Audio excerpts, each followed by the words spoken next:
it is an emotional roller coaster because with every step of the way, you're waiting for the next result, right? And you're waiting, Mhm. how many follicles do I have? And then it's, well, how many embryos do I have? And then, Mhm. oh, well, how are my hormone levels? Are we going to do transfer? There's all these different steps. But I felt Mhm. like every time I was so thankful because I was like, you want to know what? What if this time is the time? Hi, friends! Welcome to the Infertility Club. I'm super excited for today's special guest, Cindy Johnson. Hi, Cindy. Hi. Oh, thank you so much for being Thank here. you for having me. Oh, I am like super impressed you're here. You just had a baby recently, like Yeah, really recently. 5 weeks old. Oh my goodness. That is pretty exciting. We're actually in his room right now. Oh, that's a really cute Thank nursery. you. Oh, that's so fun. How have you been feeling? I've been feeling good. Yeah, I've been really blessed. I've had a nice, recovery, and he's just so happy, and it's been really wonderful. So I'm just soaking him in. Oh, yeah, there's something really special about that newborn phase, just so precious. Yeah, Sleepless nights getting too, there. but very precious. Yeah, he'll be right here along the way. Oh, so cute. A little Mhm. angel. Oh, Oh, little bow. yeah. So cute. Thank you. Oh, well, let's go ahead and dive in. What has your fertility journey looked like for you? So and this is my second marriage. My first marriage, I had 2 children. We didn't have any infertility issues. So when my husband and I, Shane, got married in 2012, we thought, "Oh, we'll have a baby. Easy Yeah, peasy," right? yeah. And well, the first couple of months, nothing happened, and, we didn't think a lot of it, and all of our friends and family would always say, "Well, when are you guys gonna have a baby?" And, Mm, "Well, we're mhm. trying," and we figured it would happen fairly quickly. Well, Yeah, about a year in, it still hadn't happened, and so we were like, "Okay, now we gotta figure out, like, what's going on?" And, of course, initially, I blamed myself, like, it must be something I'm doing, or maybe it's my hormones, or so I made an appointment with my OBGYN and said, "Hey, can you get in just to do you know, a a one over on me, check my hormones and make sure everything's good to go. We're trying to conceive and we're having problems." And yeah. so I made that appointment and she said, "Well, everything looks fine. So nothing should, Mm, be in the way. Just keep trying." And mm. we kept trying and we kept trying and still nothing happened. So about 6 months later, I called her back and said, "Hey, we're still not seeing anything. What should we do?" And she said, "Well, I would Mhm. recommend starting off with a semen analysis for your husband just to rule him out, to make sure, before we spend a lot of money doing more tests on you, let's start there." So we did. Mm. So we went to a urologist and did a semen analysis. And that's when we figured out we had male factor infertility.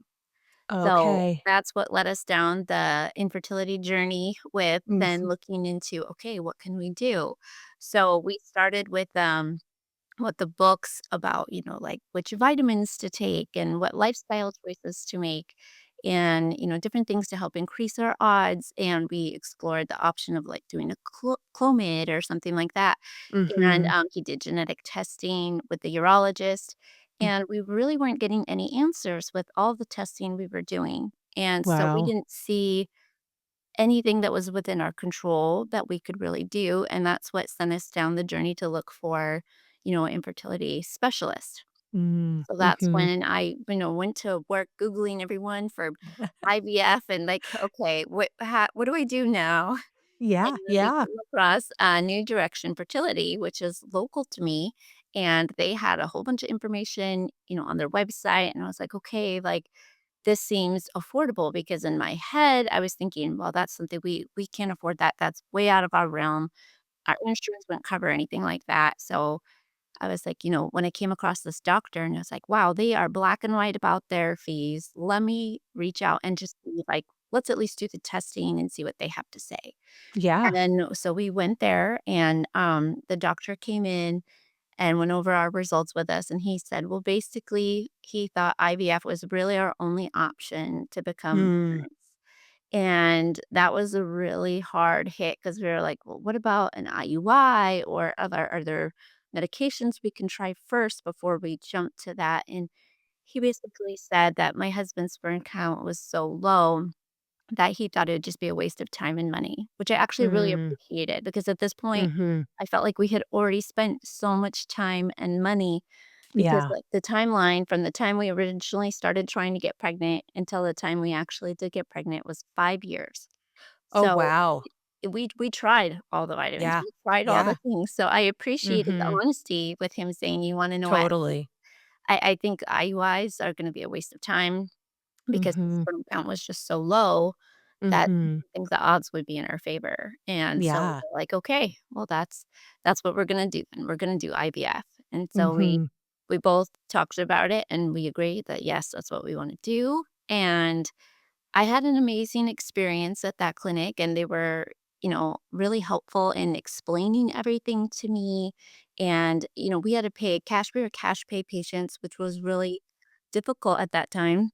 But, they Mhm. were very transparent about it, and in fact, our first IVF round didn't go well, and so I Mm. called the doctor very defeated, with our embryo Mhm. results, and they did, more for us, and he said, "Okay, well, let's do it one more time, and, I won't charge you my fee this time," which was amazing. Wow. So that's what really gave us the opportunity to be able to do it a second time, and we got Mhm. a few more healthier embryos, and that's how we had our daughter Kinsley. She's 8 years old now. So we Oh, actually transferred 3 embryos and 1 wow. stuck. She's the one that stuck. And so, um, yeah, that's how we conceived Kinsley. And so that was amazing. Oh, that's really Yeah. special.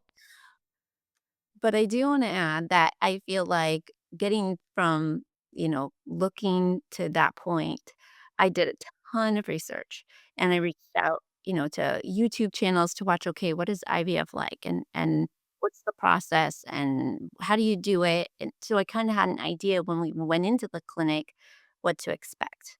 And Yeah. that way I felt empowered with information, and Mhm. that's when Instagram worked a little bit different, but that's when the hashtags were big, Mm, and yeah, yeah. so I would do, like, the hashtag IVF, and I'd look at everybody's profile to see, well, what are they doing? What are they going through? And what are the results? And Mhm. that way I Yeah. felt like I kinda understood because there's so many big words that I was like, "What is this?" And, "What Mhm. is this medication? I've never heard of it before." So I feel like me being able to connect with these other women that had been through the same thing really helped me have a good basic understanding of what to expect when we went into that office to do IVF, because then I knew, like, okay, like, this is the process, this is, how Mhm. it gets started, and I formed a lot of really beautiful relationships with a lot of IVF moms. Oh. We're still friends to this day, where we all connected and supported each other and asked each other questions, and we were Mhm. each other's biggest fans. So I it's love that. it That's did a so lot. smart. Mhm. Yeah. Yeah. Being able to build up a community of others that are experiencing it or having gone through it is huge. I felt like that was what got me through it too, is just like having a community that's experienced it. It's Exactly. awesome. Yeah. Yeah.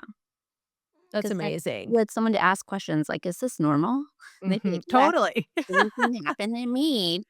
It Yeah. makes me Yeah. feel less alone too, because I feel like Mhm. I really went into IVF with the mindset of, "I'm so lucky I get to do this." And I think that Mhm. was huge for me because I didn't go Mhm. into it thinking, "Oh, we have to do IVF." At this point, Mhm. I was like, "You wanna know what? I'm excited to do IVF because that means we have a chance of growing our family." Yeah. And so I Yeah. tried to look at it from a really positive mindset, and I think that was huge for me because y the it's already a roller coaster of emotions, like all the ups and downs and the different steps, and the hormones aren't helping, right? Yeah. And Yeah. so I feel like going in there and just saying, "You wanna know, I can do this, and I wanna do this, and I'm so thankful we get to do this." Mhm. And that positive mindset really helped me, and then having all these women to be like, "Wait, that's awesome," and, "Happy egg retrieval day," and people Mhm. checking up on you after you had your retrieval going, "Oh, how are you feeling?" And that was huge. That was having that community there to support me and for me to Yeah. support each other was Yeah. was amazing. Oh, that's beautiful. I love that, and I love the perspective that you went into it of being, "I get to do this," because I think so many times, IVF can feel like a last resort or Mhm. feel like the last hope or, kind of along those lines, and being able to go into it with the potential of being like, "I'm so grateful I get to do this. I don't know what the outcome's gonna be, but it's a chance to be able to grow my family." I think that's really beautiful and I think can help, potentially make the experience a little bit more enjoyable no matter the outcome. Exactly. Yeah, I 'Cause I love felt like that. I was being proactive in doing something, and I feel Mhm. like that's what helped me is I felt like I was working towards the goal rather Yeah. than every month that disappointment of like, "Okay, it didn't happen again, now what?" Like that Mhm. I felt like I had more stress in the beginning of our journey when I felt like I didn't really have any control over anything, and granted, you still don't have a ton of control over IVF, but I felt like I was actively doing something that could increase my odds, Yeah, and so yeah.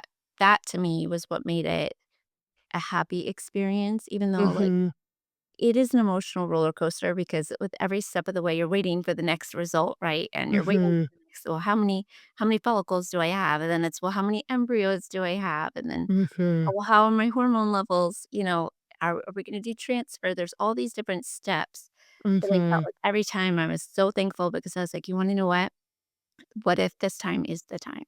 And what if, what I'm doing and I'm watching my diet and I'm trying to take all my vitamins and I'm taking care of my body and myself to make sure I'm doing what I can to contribute to this." And that really, I feel like, gave me more power in the situation. Yeah, for sure, for sure. Oh, that's so beautiful. I love that. It's beautiful. Thank you. Oh, that's amazing. So then when you guys were thinking, "I want more kids," what happened next? So that's what originally we just thought, "Oh, this is gonna be easy," and just started, Mhm.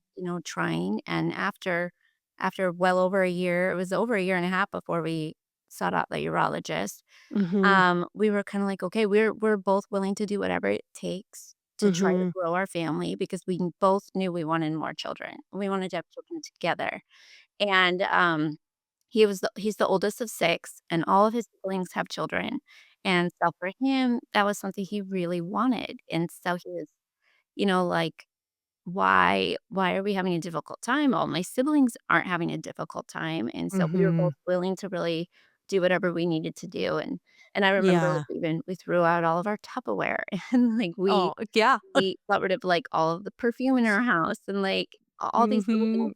because, so there's this great book called It Starts with the Egg, Oh, and I've heard of that, I read it. haven't read it. Oh, it's a wonderful book, and I recommend it to everyone that I ever talk to that's going through infertility because it breaks Okay. down how our everyday lifestyle choices can affect our fertility, both men and women. And so I think a lot of times so much pressure is put on the woman, and it really takes 2. It's not just 1. And Mhm. so we read through it, and it was talking about how just things we're exposed to, the chemicals in our everyday life can affect our fertility. And so we were Mhm. like, "Okay, we're both gonna try to make the healthiest sperm we can and the healthiest eggs that we can, and that way we go into this with the best, you know, possibility that we have, with what we've been Mhm. given." And so we Yeah. started making all those lifestyle choices. I wouldn't let my husband drink out of water bottles anymore.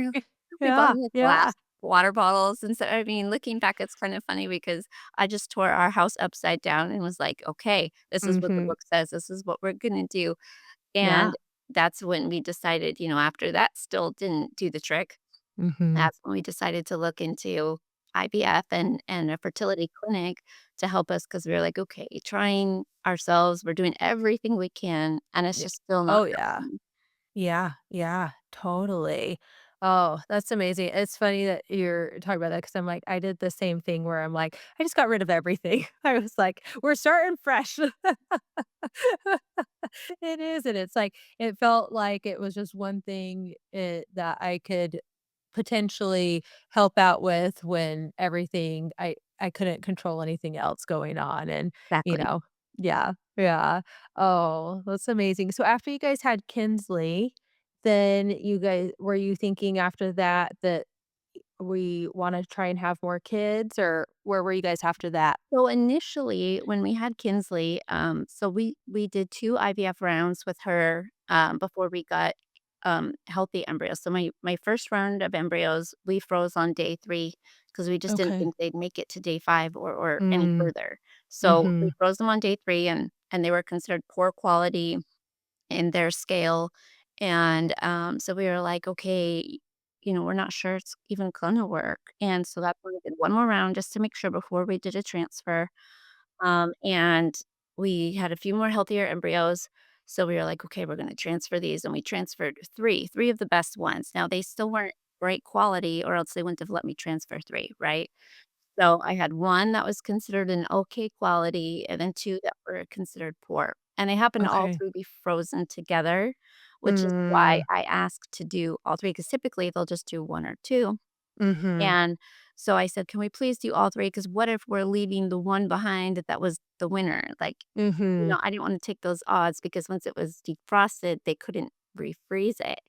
Okay. And I'm like, "I don't wanna waste any chances here, so let's do all of them." And the doctor's like, "Okay, are you sure though? Because you have to be okay with the possibility of triplets." And I was like, "Absolutely, like, we'll take whatever we've been blessed with." And so he's like, "Okay." So we did all 3 and just Kinsley stuck. And so after going through that, we weren't sure we could have any more because we had such a difficult time with our embryo quality. I wasn't sure we even if we did try again, how do we know if our results would be any better? Mhm. And so, I mean, we were so blessed and thankful that we were able to get the one. So after Yeah. about a Yeah. year, I remember I gave all of our baby stuff to another IVF mom that I had made friends with on Instagram Oh. that was local. So I gave her all of our baby stuff and she was having twins. And I was like, we were happy with just the one. And Yeah. then about a year later, we were like, you want to know what? Maybe let's try again. Let's try again. We both felt the urge that we would like to have more, and Wow. but we were willing to try again, knowing that it might not happen, but we wanted to try. And so I went back to the clinic and said, "Okay, we want to try again." And they said, "Okay." And the doctor said, "Well, let's try a slightly different protocol with you this time and see if that Oh, helps." And so we did a interesting. different protocol, and my embryo result was way different. I had much more embryos and much healthier embryos. And so by Really? changing the protocol, it really affected the outcome of our embryos. Oh, wow. Yeah. So we ended up with a few more that actually made it, and they went all the way through day 5 and some day 6, and much Wow. better grading than our original 2 rounds did. And so we were like, "Oh, wow, that's awesome." And so we had, my son, Brexton, he's 5 now, and, so we just transferred 2, and we got him, and we were so thankful for that, and then same thing after him, we were like, "Okay, you wanna know what? Now we're done." And Mhm. then, my daughter Belle was a surprise COVID baby, Oh, and yep, really? she was a natural, baby, natural pregnancy. Um, Oh my I still can't goodness. explain it because according to the doctor and all the tests with my husband, it should be pretty near impossible. But it Wow. happened, so, so, yeah, we were really shocked with her pregnancy, so that was Oh, amazing, and that so we have her, is. and then, about, a year and a half ago, we started talking about, like, do we want another one? We have these Oh. embryos, and I was like, I really would love to give my all my embryos a chance. Like, Mhm. I didn't wanna feel like they were just frozen in time. I was like, I really wanna give them a chance, so let's do another transfer. And I'm not getting any younger, so I'm like, we need to get on this. So so we were like, "Okay, let's go do another transfer." So we had another transfer, and we transferred 2. And that's how we Okay. got Bo. So he was one of my son's rounds, of embryos. So, Wow. yeah. That's pretty amazing. Yep, That's so with so every fun. baby, we thought we were done, but we kept changing our minds. Like, maybe one more. Oh, that's really special though. Oh, so going into IVF after you had already done it, was that more comforting that you had already been through the process before and it had worked, or was that scary going into it? How was that jumping back into it after you had already done it? Um, with Brexton, it was a little bit of both. It was comforting in the fact that I knew what to expect out of the Mm, appointments and what the medication and stuff like that. It was a little scary because we didn't have a great result with the first 2 rounds of IVF, so I was afraid, like, what if we go through all of this and then we don't get any healthy embryos? mhm, Um, so, that was a little bit in the back of my mind, but we were both mhm, kind of walking into it going, "If it's meant to be, it will be." And mhm. we both wanted to try knowing that it might not work. And Yeah. we were like, "Well, then that's our answer." Like, that's how we Mhm, knew, like, "Okay, well, if we do go through it and it doesn't work, then that means our family's complete, and that's okay." And so mhm. I feel like I had a lot less anxiety about the, like, "Oh, well, where do I put the needle?" and, like, that kind of Mm, stuff. mhm. Because I Yeah. already had been through it, and I knew it wasn't as bad as you might build it up in your head to be, or at least Mhm, for me, because before I went through IVF the first time, I was like, "Oh my gosh, I have to give myself shots, like, how is mhm. that gonna be?" I'm not scared of needles, but giving yourself a shot, I thought was just totally different. Yeah, yeah. And It's so for totally me, that part was overwhelming, but having already been through all of that and through the ultrasounds and the testing and the transfer, I was like, "Oh, I can do that." That's the easy mhm. part, like, because I had already Okay. been through that. So Mhm. and then so, like, now with Bo, his transfer, I didn't have a care in the world other than, "Let's get this going." Like, I was just like, "Let's do it." Like Yeah, yeah. Oh, that's Yeah. awesome. So, it got a little bit Yeah, easier. You knew more what to expect the more you dived in. exactly. Yeah. Oh, that's amazing. For anyone who's looking into IVF and looking for a clinic and things like that, do you have any tips or advice on, searching out doctors and things like that? Yes, I would reach out on Facebook or Instagram to local moms that have been there, done that, because I feel like having that personal experience and people sharing how what their experience was like would Mhm. make a big difference because there's so many clinics out there and I feel like, some are going to be more of a business model and some are going to be more per patient and what that specific patient needs.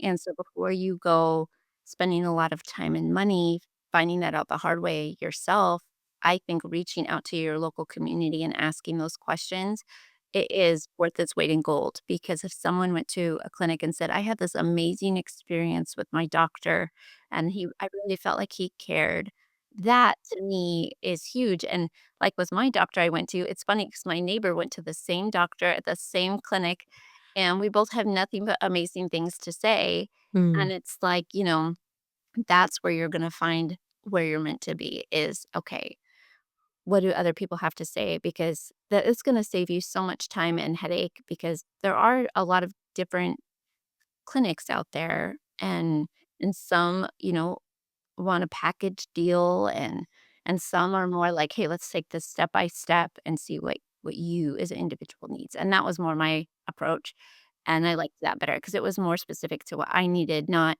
"Oh, well, 3 rounds of IVF and 2 transfers is included in this bundle," which was, like, kind of what was presented to me at another clinic before we decided where to go. And Mhm. I didn't like that because I was like, Mhm. that felt like I was buying a car almost. And Yeah. I don't wanna feel like I'm buying a car. I wanna go to someone who I feel like cares about me and my journey, not Mhm. a price tag.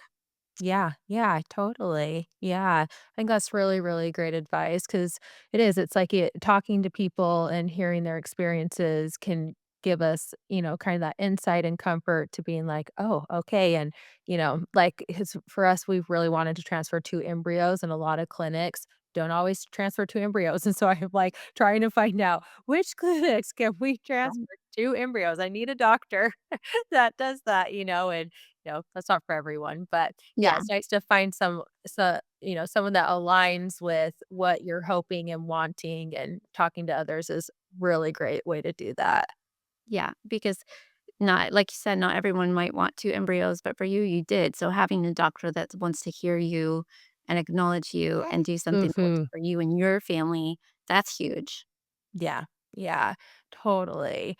So, when you got news that embryos weren't is what you were hoping and, the roller coaster of IVF and things like that, what were some things that got you through the hard times? Honestly, I feel like for me, sharing my journey was somehow therapeutic because Mhm. I felt like I shared it in a very informative way. Like I was Mm. trying to teach people what it meant. Like in my Mm. old posts, I would explain what some of the terms meant and like what the process was and what day I was in my journey. And I felt like me explaining it in a very educational way was just therapeutic for me because I felt like I was potentially helping somebody else. And Yeah. at first I thought like, oh, I'm pretending like I'm speaking and there's probably one or two people that are even reading this, right? And I was wrong. So many people reached out to me and said, "Wow, thank you for Oh. sharing that. I'm going through the same thing. Oh, that's amazing. How are you feeling?" Like, I had so much support from complete strangers, Mm. um, from my post, and I thought, "Oh, little old me, nobody's gonna care," and that was definitely not the case. A lot of people cared, and a lot of people appreciated me being open about it because I feel like for a while, IVF was kind of a hush hush thing that people Mm. do behind closed doors, like it's something to be ashamed of, and I was never Mhm. ashamed of it. Again, I was so thankful, like, wow, I get this opportunity, and Mhm. I was happy I had that opportunity. I didn't feel like Mhm. I had to hide it. I didn't want to keep a secret. I've always been a little bit more of an open book, though, personality, anyways, where I feel like I can't tell a lie, and so me telling you what I'm going through, I wouldn't be able to keep my pregnancy a secret. Like I couldn't Yeah. do it. So, like, even if I wanted to. So I Oh. feel like me being so open about the whole process was just helpful for me, and in Mhm. return, I ended up getting support from all these strangers that I didn't even think I would get when doing it. Yeah, yeah. Oh, that's beautiful. I love that. There really is such an amazing community of women going through this that are just happy and excited to support each other. And like, I mean, just like you even saying yes to jumping on a podcast and sharing about your experience. Like, that's amazing. I don't know any other community, I'm sure they're out there, but like, I haven't been part of many that, that just women are so happy to share their experiences, and I am so grateful for that, so thank you so much. I think it's amazing that you have a podcast and you're sharing this and making it more, you know, accessible to all these women going through it because to me that was helpful. Like searching up YouTube videos of people that were willing to share their information or following the hashtags of women that were sharing their posts.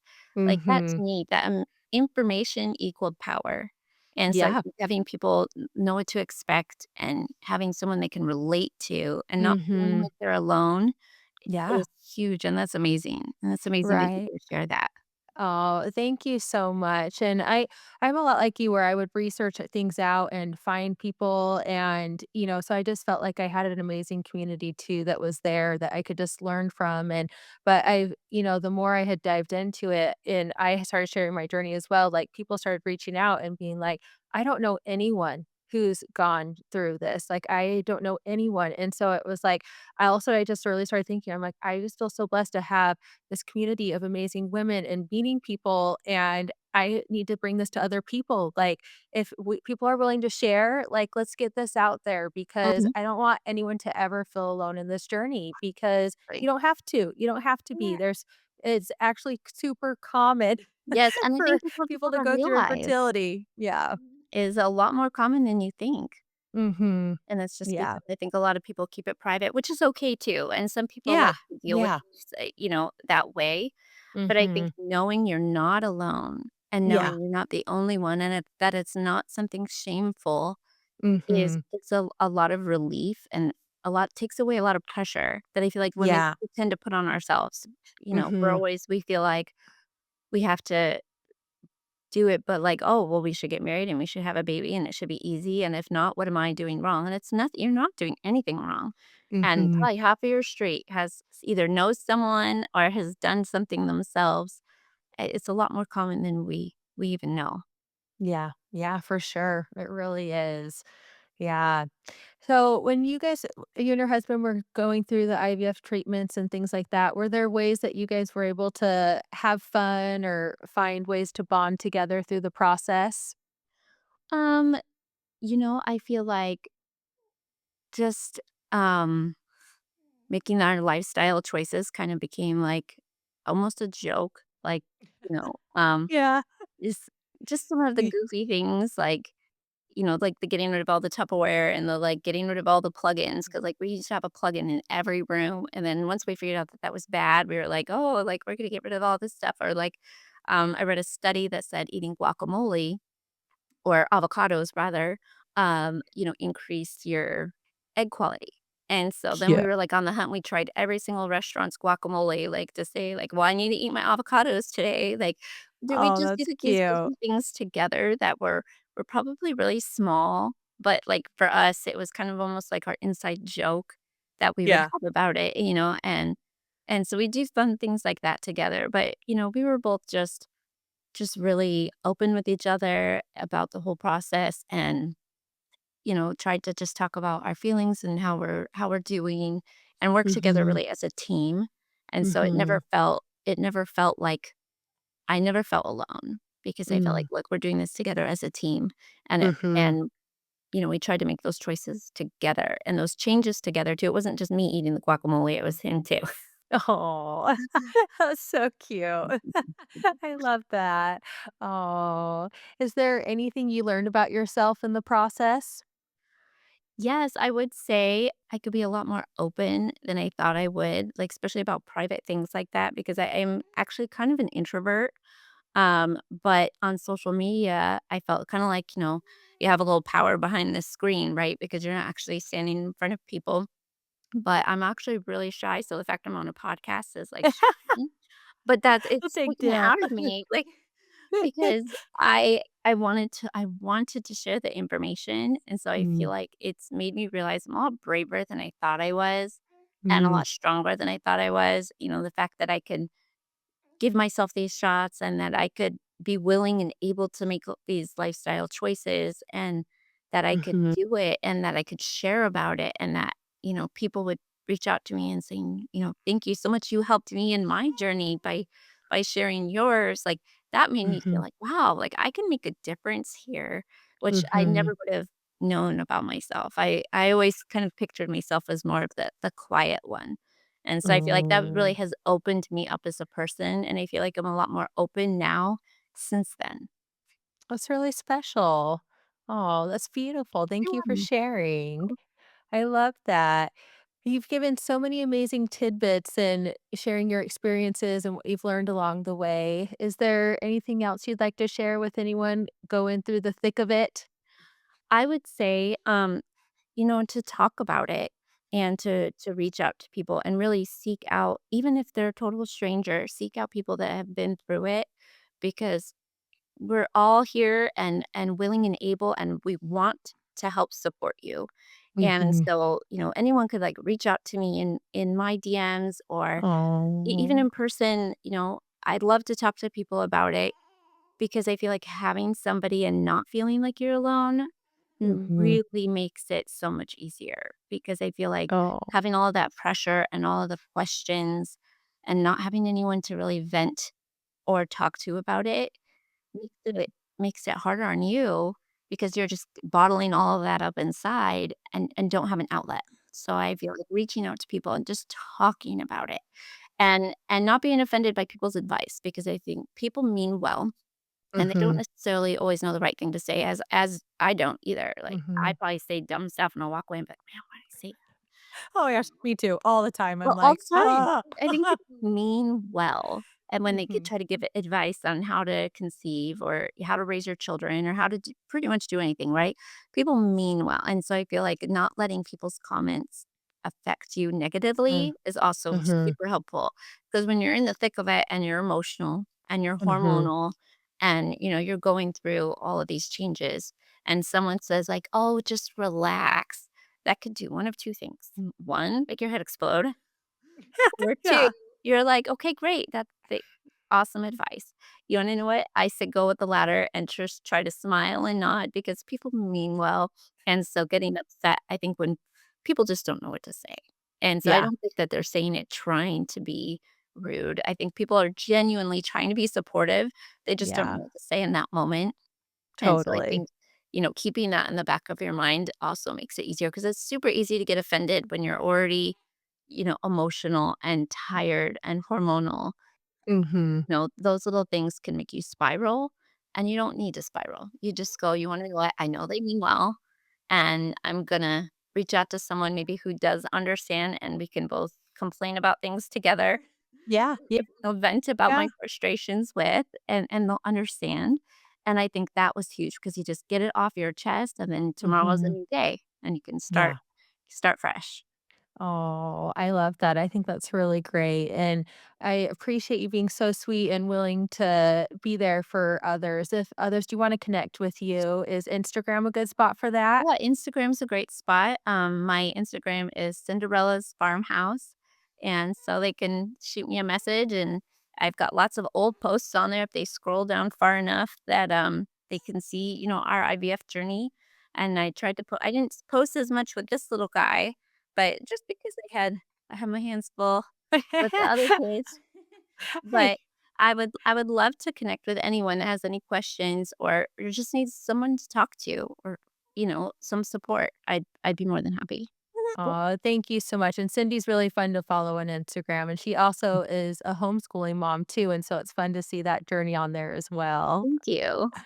Oh, well, thank you so, so much for being here, Cindy. I really appreciate it. Is there anything else you'd like to share that we Just haven't covered? yeah, right. Just keep on keeping on. Like, just keep your head high and know that you are braver than you think and you're stronger than you give yourself credit for, and you can do amazing things. You just have to keep going and you'll get there. Oh, amen to that. I love that. Thanks so much for hanging out with us here at the Infertility Club. Don't forget, you got this. For more hope, support, and positivity, watch this next video.